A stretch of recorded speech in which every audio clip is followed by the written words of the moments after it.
तो स्वागत है आपका हमारे इस वीडियो में। आज हम पढ़ेंगे अध्याय 4 प्रश्नावली 4.1। दोस्तों यहाँ पर जो दूसरा क्वेश्चन है, इससे पहले जो प्रश्न 1 था 4.1 का, प्रश्न 1 में 8 क्वेश्चन है जो परीक्षा की दृष्टि से बहुत अधिक महत्वपूर्ण है। उनको मैंने इससे पहले वाली वीडियो में अपलोड कर दिया है, तो आप जाकर उस वीडियो को देख सकते हैं।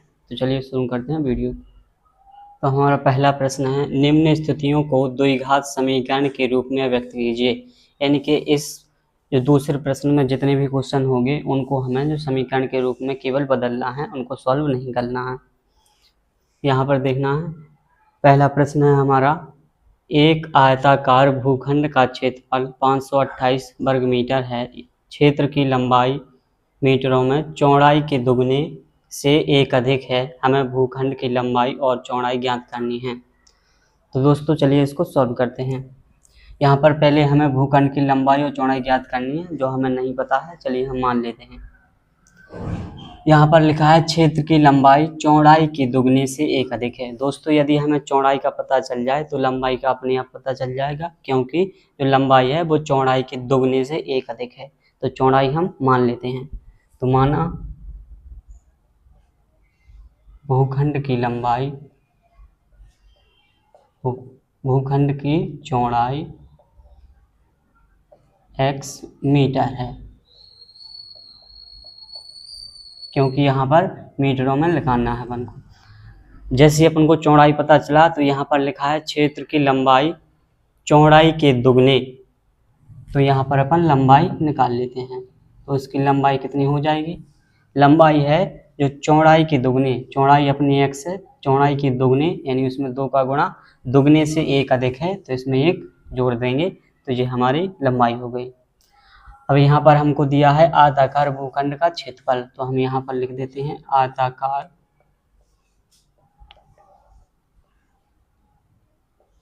भूखंड का क्षेत्रफल। कितना दिया है हमको? 528। यहाँ पर आयताकार भूखंड का क्षेत्रफल है जो हमको 528 दिया हुआ है। हमें पता है कि आयताकार भूखंड का क्षेत्रफल होता है जो लंबाई गुणा चौड़ाई होता है, यानी आयत का क्षेत्रफल लंबाई गुणा चौड़ाई। तो हम यहाँ पर लिख देते हैं लंबाई गुणा चौड़ाई। तो हमने जो लंबाई मानी वो कितनी निकली है हमारी? 2x + 1, तो हम यहाँ पर भर देते हैं। और चौड़ाई है जो हमारी x है, उसका मान भी हमने भर दिया। अब x का मल्टीप्लाई इसके अंदर कर लेंगे। x का 2x से होगा, हो जाएगा 2x²। x का 1 से होगा तो x बराबर 528। यहाँ 528 का इस तरफ पक्षांतर कर लेंगे, माइनस में हो जाएगा 528, बराबर में बचेगा 0। तो दोस्तों हमने जो इसका आंसर निकाल लिया, क्योंकि यहाँ पर लिखा है द्विघात, निम्न स्थितियों को द्विघात समीकरण के रूप में व्यक्त कीजिए। तो हमें केवल जो 2 घात वाला समीकरण है उसके रूप में इस क्वेश्चन को बदलना था, तो हमने बदल दिया। यही हमारा आंसर हो जाएगा और 2 नंबर हमने अपने जो हैं पक्के कर लिए। तो यहाँ पर हमारा दूसरा क्वेश्चन है, 2 क्रमागत धनात्मक पूर्णांकों का गुणनफल 306 है। हमें पूर्णांकों को ज्ञात करना है। तो इस दूसरे क्वेश्चन में जो 2 धनात्मक पूर्णांक का गुणनफल 306 है, उन पूर्णांकों को हमें निकालना है। तो चलिए हम उनको मान लेते हैं। तो यहाँ पर लिखते हैं, माना पहला पूर्णांक x है। जब पहला पूर्णांक x है और यहाँ पर लिखा है क्रमागत। क्रमागत का अर्थ होता है दोस्तों क्रम से अगले वाला।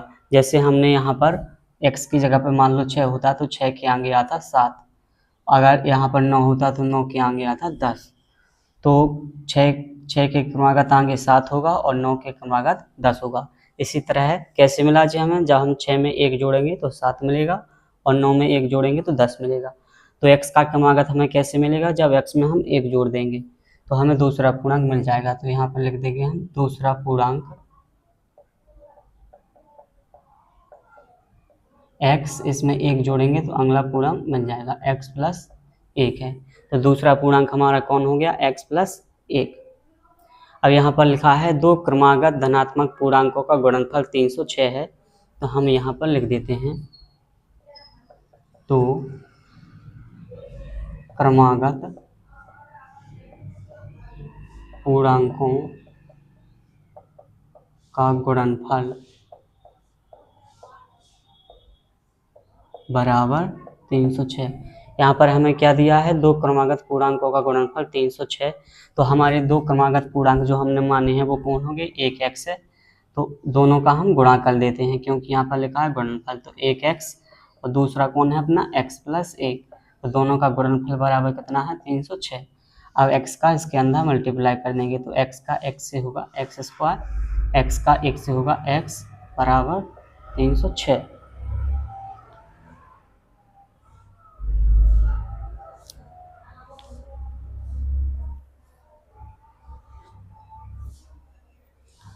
अब यहाँ पर हम 306 का पक्षांतर कर लेंगे। तो दोस्तों ये भी हमारा द्विघात समीकरण है जो बन गया है, अर्थात यही हमारा आंसर होगा। ठीक है, अब अगले क्वेश्चन की ओर आगे बढ़ते हैं। तो हमारा तीसरा क्वेश्चन है, रोहन की माँ उससे 26 वर्ष बड़ी है, उनकी आयु का गुणनफल अब से 3 वर्ष पश्चात 360 हो जाएगा, हमें रोहन की आयु ज्ञात करना है। दोस्तों यहाँ पर किसकी आयु निकालना है, हमें रोहन की आयु। तो हमें रोहन की आयु मानेंगे हम, तो चलिए मानते हैं। माना रोहन की आयु x वर्ष है। जब रोहन की आयु है जो अभी x वर्ष है, तो वो क्या है, रोहन की माँ उससे 26 वर्ष बड़ी है। जब रोहन की आयु हमें पता चल गई x वर्ष, तो माँ की आयु कैसे पता चलेगी, x में हम 26 जोड़ देंगे तो x वर्ष, x + 26 जो रोहन की माँ की आयु है वो हो जाएगी।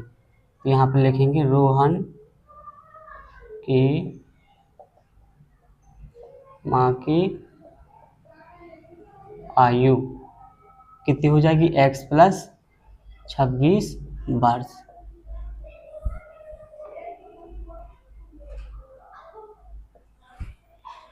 रोहन की माँ 26 वर्ष बड़ी थी तो हमने उसमें 26 जोड़ दिया और हमें जोड़ना भी पड़ेगा। चलिए अब यहाँ पर लिखा है उनकी आयु का गुणनफल अब से 3 वर्ष पश्चात, लेकिन अभी हमें इनकी जो वर्तमान आयु पता है, 3 वर्ष बाद की आयु, पश्चात की आयु पता नहीं है, तो हमें 3 वर्ष पश्चात की आयु भी यहाँ पर उनकी निकालनी पड़ेगी। तो हम यहाँ पर लिखेंगे रोहन की 3 वर्ष पश्चात आयु। तो रोहन की अभी आयु कितनी है, x वर्ष। रोहन की जो आयु है अभी वो x है, तो 3 वर्ष पश्चात x + 3 वर्ष हो जाएगी। कितनी हो जाएगी, x + 3, 3 जोड़ देना है। जब भी पश्चात बोले तो हमें वर्तमान आयु में 3 जोड़ना पड़ता है, पूर्व की कहे तो 3 घटाना पड़ता है। ठीक, यदि रोहन की आयु 3 वर्ष बढ़ जाएगी 3 साल बाद, तो उसकी माँ की आयु भी 3 वर्ष बढ़ जाएगी। तो यहाँ पर लिख देते हैं माँ की आयु। माँ की आयु 3 वर्ष पश्चात कितनी हो जाएगी, x + 26 तो पहले से ही है, इसमें हम 3 जोड़ देंगे तो हो जाएगी x + 29। तो इनकी आयु x + 29 वर्ष है जो हो गई। अब दोस्तों हमें पता चला गया उनकी आयु का गुणनफल अब से 3 वर्ष पश्चात 360 था, तो हम इन दोनों की आयु का हम गुणा कर देंगे, 3 वर्ष इसकी और इसकी, तो इन दोनों की आयु का हम गुणा कर देंगे तो 360 हो जाएगा और अपना समीकरण बन जाएगा। तो चलिए यहाँ पर देखते हैं दोनों की आयु का गुणनफल। दोनों की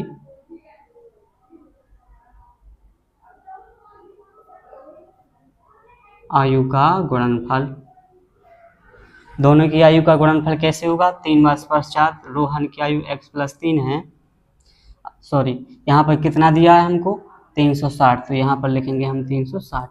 अब गुणा इस तरफ कर लेंगे, तो रोहन की आयु है x + 3 और माँ की आयु है x + 29।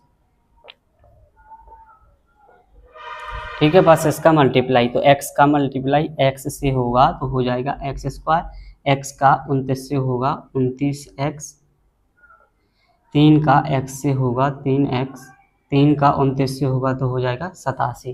3 नम 27 के साथ हाथ से 2, 3 दूनी 6 और 2 8, 87 बराबर 360। यहाँ पर हम जो एक्स वाले हैं दोनों, इनको जोड़ लेते हैं। 29 और 3 होते हैं 32, और यहाँ पर प्लस 87, इसका पक्षांतर भी 360 का इसी तरफ कर लेते हैं, क्योंकि हमें बड़ा अपना जो द्विघात समीकरण बनाना है बराबर में 0 चाहिए। ठीक है, इसको ज्यों कहते हूँ इसमें से घटा लेंगे। 360 में से हम घटाएंगे 87, 10 में से 7 गया 3 बचा, हाथ से लाइए 16 में से 9 गया 7 बचा, और यहाँ पर 3 में से 1 गया 2 बचा, तो यहाँ पर आ गया 273। माइनस की बड़ी है तो माइनस के 273 बराबर 0। तो दोस्तों ये हो गया हमारा आंसर और बन गया अपना वर्ग समीकरण। तो दोस्तों यदि आपको ये क्वेश्चन है जो समझ में आ रहे हैं तो वीडियो को करें लाइक और चैनल को करें सब्सक्राइब, क्योंकि इस चैनल पर आपके लिए पूरी जो कक्षा 10वीं की मैथ है वो पूरी हम डालने वाले हैं। तो इस चैनल को सब्सक्राइब कर लें ताकि आपको नोटिफिकेशन तुरंत मिल जाए। ठीक है, चलिए लगाते हैं अगला क्वेश्चन। दोस्तों हमारा चौथा क्वेश्चन है, एक रेलगाड़ी 480 किलोमीटर की दूरी समान चाल से तय करती है। यदि इसकी चाल 8 किलोमीटर प्रति घंटा कम होती है तो वह उसी दूरी को तय करने में 3 घंटे अधिक लेती है। हमें रेलगाड़ी की चाल ज्ञात करनी है। तो दोस्तों इस क्वेश्चन में हमें जो रेलगाड़ी है उसकी चाल निकालनी है। तो चलिए हम रेलगाड़ी की चाल को x मान लेते हैं। माना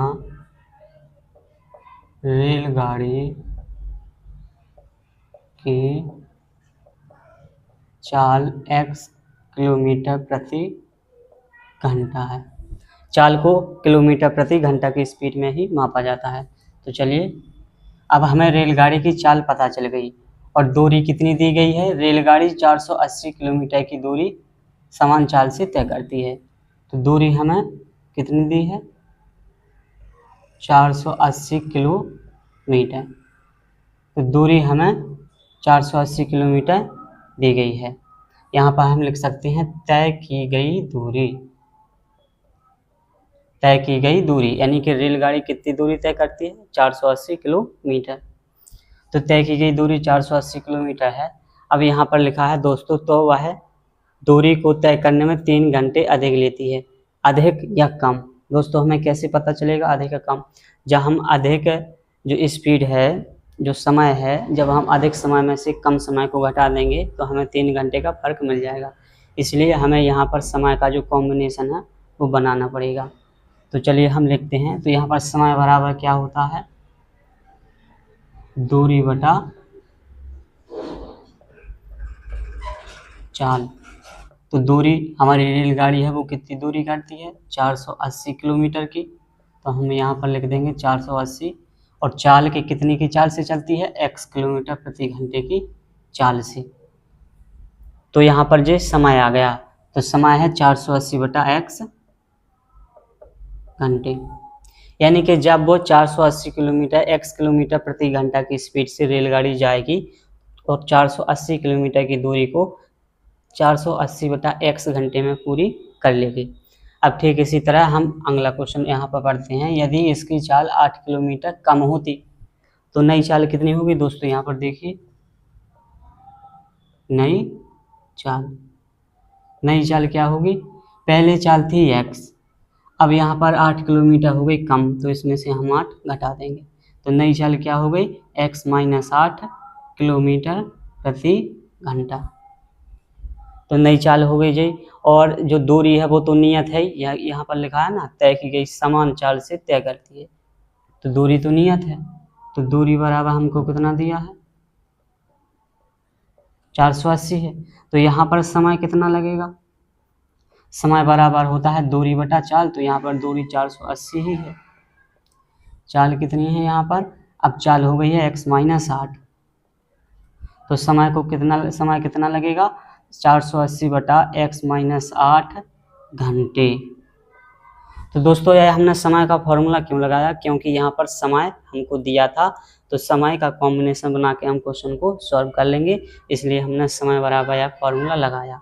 अब दोस्तों यहाँ पर हमें 3 घंटे का फर्क दिया है, यानी कि हमें 3 घंटे अधिक लेती है वो कब। तो बताइए यहाँ पर समय कौन सा ज़्यादा समय है, 480 बटा x या 480 x माइनस 8।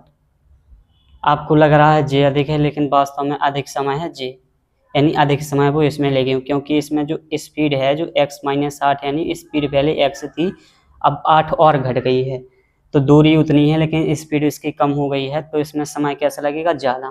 तो ये समय हो गया ज़्यादा। ज़्यादा समय में से हम इस कम समय को घटा देंगे, इस कम समय को घटा देंगे, तो हमें कितना में अंतर मिल जाएगा, 3 घंटे का अंतर मिल जाएगा। तो बराबर में हम 3 लिख देंगे। बस दोस्तों, अब क्वेश्चन को केवल कैलकुलेशन करना है और हमारा आंसर आ जाएगा। यहाँ तक आपको एक बार और वीडियो देख लेना है गौर से, तो आपको 100% समझ में आएगा। चलिए, तो इसका और इसका लेते हैं हम एलसीएम, तो इसका एलसीएम आएगा इतना, x-8 का भाग इसमें देंगे तो इससे जी कट जाएगा, तो यहाँ पर x बचेगा और x का मल्टीप्लाई हम ऊपर वाले में कर देते हैं। x का भाग x में देंगे तो x से x कट जाएगा, x-8 बचेगा, तो यहाँ पर 480 गुणा हम x-8 लिख लेते हैं बराबर में 3। अब दोस्तों यहाँ पर हमको कोष्टक लगाना पड़ेगा, क्योंकि जब हम इसका अंदर गुणा करेंगे फिर माइनस का एक बार और गुणा करेंगे, क्योंकि यहाँ पर जी माइनस लगा। चलिए अब सॉल्व करते हैं। इसका गुणा इसमें होगा तो आ जाएगा 480x माइनस 480 का हम अंदर गुणा कर लेते हैं, तो 480 का x से होगा 480x हो जाएगा, और इसका इससे होगा तो 8 का 0 से होगा तो 0, और 8 का 8 से होगा तो 64, हाँ सलाइन 6, 8 चौको 32, 6 38। दोस्तों यहाँ पर माइनस लगा था तो माइनस, बटे में आ जाएगा अपना x इंटू x-8, और यहाँ बराबर में हो जाएगा 3। चलिए अब इस माइनस का इसके अंदर गुणा कर देते हैं, तो 480 ये प्लस में है माइनस में हो गया, और जो माइनस में है तो यहाँ पर जी प्लस में हो गया, और नीचे आ जाएगा x इंटू एक्स, इसका अंदर इसके गुणा कर लेते हैं। x का x से होगा तो आ जाएगा x², x का 8 से हो जाए तो आ जाएगा 8x, बराबर में लिखा है 3। दोस्तों यहाँ पर जी प्लस का है, जी माइनस का है, तो जी अपना कट गया, तो ऊपर बचा 3840 x² माइनस 8x बराबर 3। जी बचा हमारा स्टेप, यहाँ से एक स्टेप जी है हमारा, एक स्टेप ये है।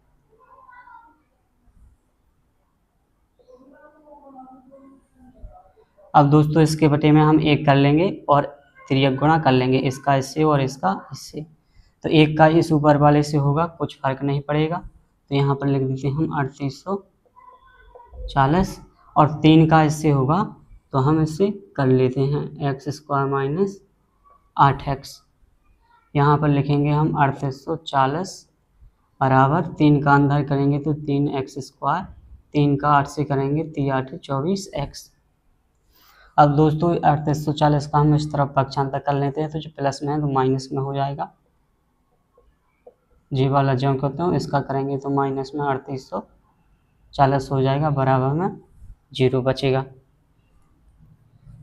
चलिए अब दोस्तों यहाँ पर क्या होता है कि जब भी जो वर्ग समीकरण बनता है तो बराबर वाले सवाल में यदि भाग जा रहा है किसी भी संख्या का सभी अंकों में, तो हम भाग दे देते हैं। तो दोस्तों यहाँ पर क्या हो रहा है, 3 का भाग इस x इसमें जा रहा है, और इस वाले पद में और इस वाले पद में, सब में 3 का भाग जो जा रहा है, तो हम 3 का भाग दे देते हैं। तो 3 का भाग इसमें देंगे तो बचेगा x², 3 का इसमें भाग देंगे तो 3 8 24 8 आ जाएगा, और 3 का भाग इसमें देंगे तो यहाँ पर आ जाएगा 3 एकम 3, 3 दूनी 6, 3 8 24, 1280 बराबर 0। तो इस तरह दोस्तों जी बना लिया है हमने वर्ग समीकरण, और उसमें वर्ग समीकरण ही निकालना था, तो जी आ गया अपना आंसर।